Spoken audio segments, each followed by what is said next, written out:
Siapa yang terbesar dalam kerajaan sorga? Pada waktu itu datanglah murid-murid itu kepada Yesus dan bertanya, "Siapakah yang terbesar dalam kerajaan sorga?" Maka Yesus memanggil seorang anak kecil dan menempatkannya di tengah-tengah mereka, lalu berkata, "Aku berkata kepadamu, sesungguhnya jika kamu tidak bertobat dan menjadi seperti anak kecil ini, kamu tidak akan masuk ke dalam kerajaan sorga. Sedangkan barang siapa merendahkan diri dan menjadi seperti anak kecil ini, dialah yang terbesar dalam kerajaan sorga. Dan barang siapa menyambut seorang anak seperti ini dalam namaku, ia menyambut aku. Siapa yang menyesatkan orang? Tetapi barang siapa menyesatkan salah satu dari anak-anak kecil ini yang percaya kepada aku, lebih baik baginya jika sebuah batu kilangan diikatkan pada lehernya, lalu ia ditenggelamkan ke dalam laut. Celakalah dunia dengan segala penyesatannya. Memang penyesatan harus ada, tetapi celakalah orang yang mengadakannya. Jika tanganmu atau kakimu menyesatkan engkau, penggallah dan buanglah itu. Karena lebih baik bagimu masuk ke dalam hidup dengan tangan kudung atau timpang, daripada dengan utuh kedua tangan dan kedua kakimu dicampakkan ke dalam api kekal. Dan jika matamu menyesatkan engkau, cungkilah dan buanglah itu.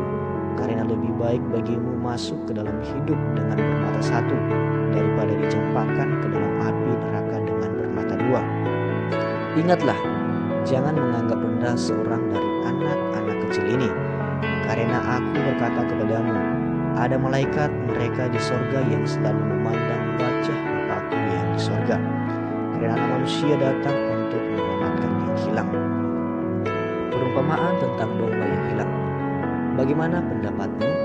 Jika seorang mempunyai 100 ekor domba dan seekor di antaranya sesat, tidakkah ia akan meninggalkan yang 99 ekor di pegunungan dan pergi mencari yang sesat itu?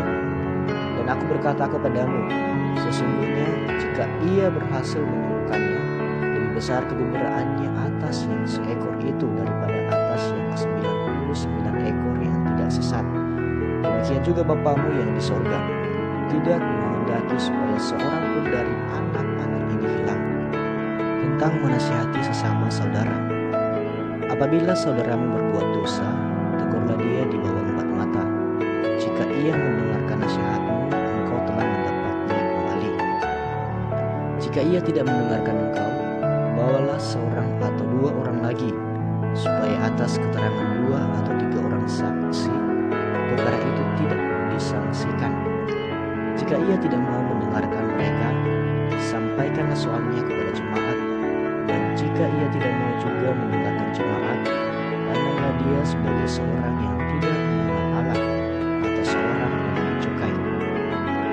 Aku berkata kepadamu, sesungguhnya apa yang kamu ikat di dunia ini akan terikat di sorga, dan apa yang kamu lepaskan di dunia ini akan terlepas di sorga. Dan lagi aku berkata kepadamu, jika 2 orang daripadamu yang ini sepakat meminta apapun juga, permintaan mereka itu akan dikabulkan oleh Bapa-Ku yang di sorga.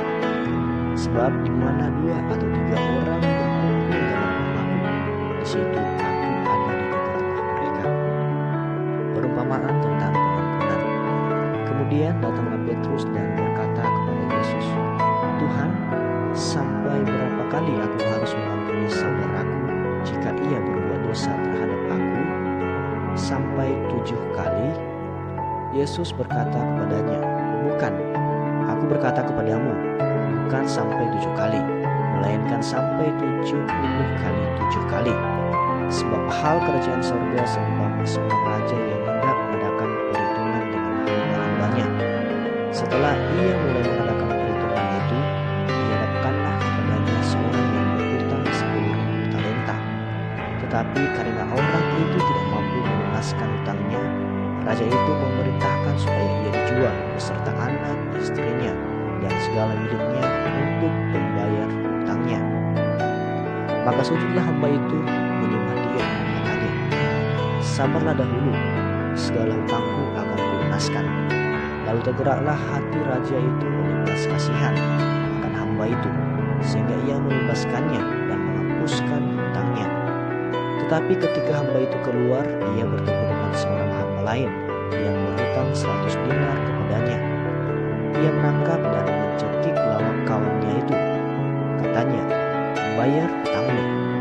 Maka sujudlah kawannya itu dan memohon kepadanya, "Sabarlah dahulu, hutangku itu akan kulunaskan."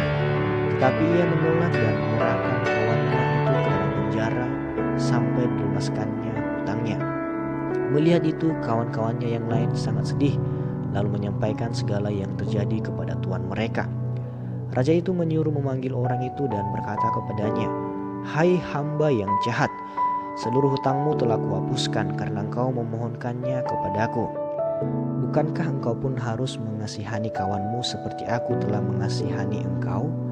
Maka marahlah tuannya itu dan menyerahkannya kepada algojo-algojo sampai ia melunaskan seluruh hutangnya. Maka Bapakku yang di sorga akan berbuat demikian juga terhadap kamu, apabila kamu masing-masing tidak mengampuni saudaramu dengan segenap hatimu.